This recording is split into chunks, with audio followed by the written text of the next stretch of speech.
internet, so another day off, which is good. So today it's going to be bodywork day, so I'm going to start by doing the tank, I think, and then get all of these panels done today. Still haven't got any answer from Custom Cans, which is a bit disappointing, but I'll give them another poke later on. But hopefully I'll be able to get all these stripped down today. Tank's going to be the biggest job, I think, and get some etch primer on and some regular primer on. Then at least we'll be in a position to move forward when we do get some red. Yeah, everything's looking good. Had a bit of a day off it yesterday, but yeah, so we're going to crack on and let's get going.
Hey internet, just a quick catch up really. So I've been sanding down all morning.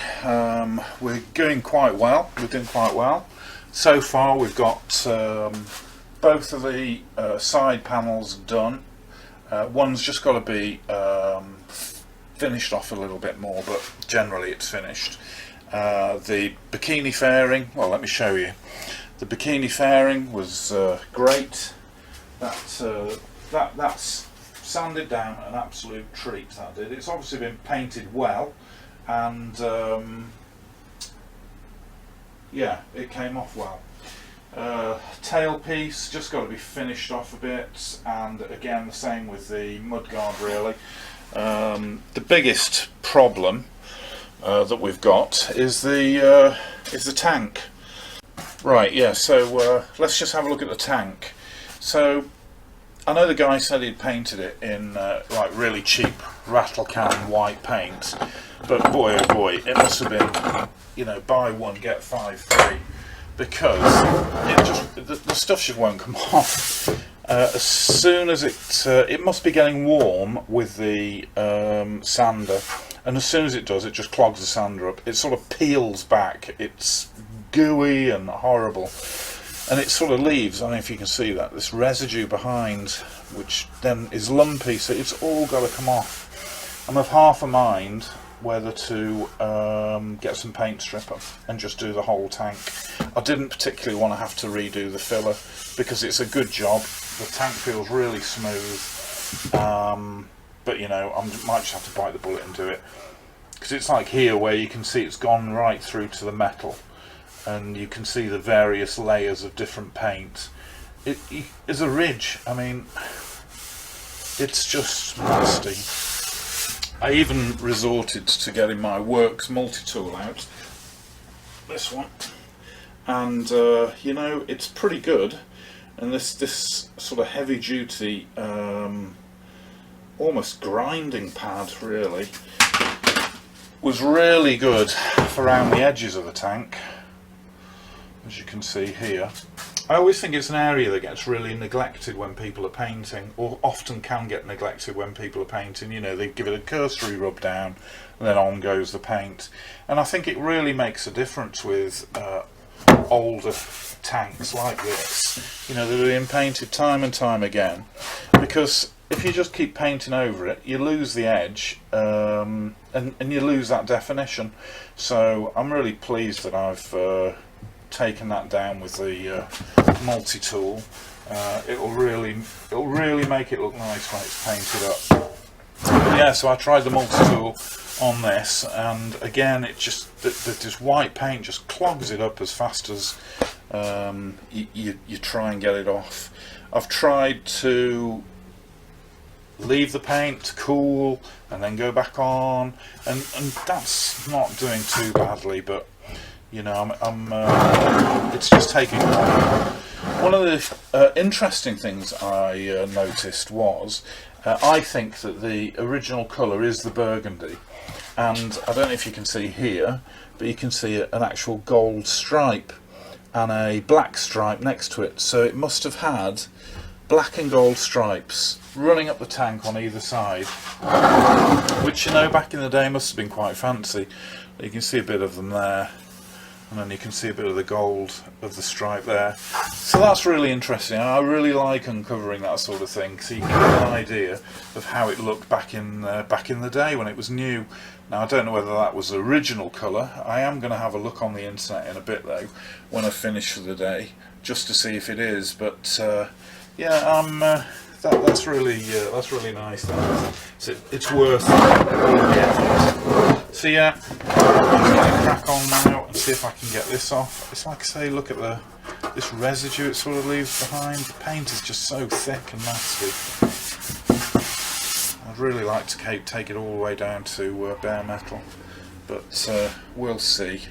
As I say, the other parts are coming up fine. It's quite a nice job actually. I quite like doing this sort of thing. So you know, it's quite mild. So switch off and just crack on. So, and that's exactly what I'm going to do now. So we'll catch up in a little bit. Thank you very much, internet. I'll speak to you shortly. So as you can see, I popped out and got some paint stripper. I think it's the only way to do it really. I want it to be really nice when it's finished, so the sander just wasn't touching the layers and layers of paint that's on this bike. So hopefully this will sort things out. I know it's messy, I know it's not very nice, but I just want the paintwork to be bang on when I finish, so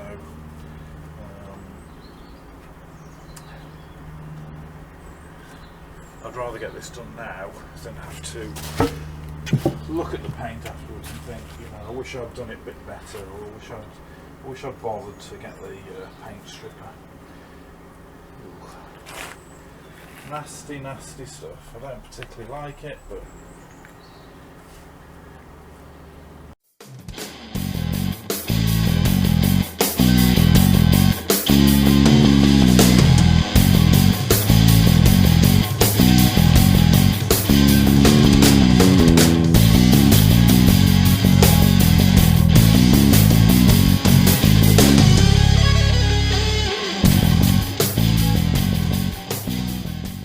so there you have it. I'm actually thinking of running a competition now, or a poll rather, to see how many people want me to just, you know, lacquer it and leave it as it is. It is multicoloured, so as you can see from this side, the stripes are displaying very well. So yeah, it's in a right old state now, but I think that's it for today. I'm just going to let it dry out for a couple of days. I'm working for the next few days, so we'll probably come back to this Saturday morning and see what we can do from there. So that's it for today, Internet. Thanks very much for watching. Bye.